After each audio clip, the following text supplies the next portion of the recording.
2024 সালে বুকার পুরস্কার লাভ করেন কে? 2024 সালে বুকার পুরস্কার লাভ করেন সামান্থা হার্ভে, যুক্তরাষ্ট্র।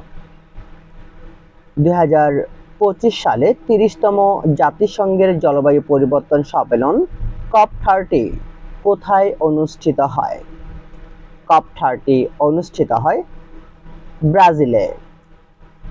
EIU এর 2023 সালের প্রতিবেদন অনুযায়ী বিশ্বের সবচেয়ে সস্তা শহর কোনটি? বিশ্বের সবচেয়ে সস্তা শহর হলো দামেস্ক, সিরিয়া। প্রবাসী আয়ে শীর্ষ দেশ কোনটি?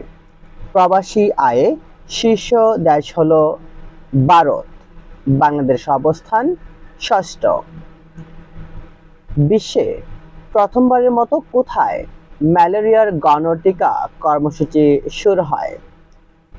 ম্যালেরিয়ার গণটিকা কর্মসূচি শুরু হয় ক্যামেরুনে। তুরস্কের কোন নভোচারী প্রথম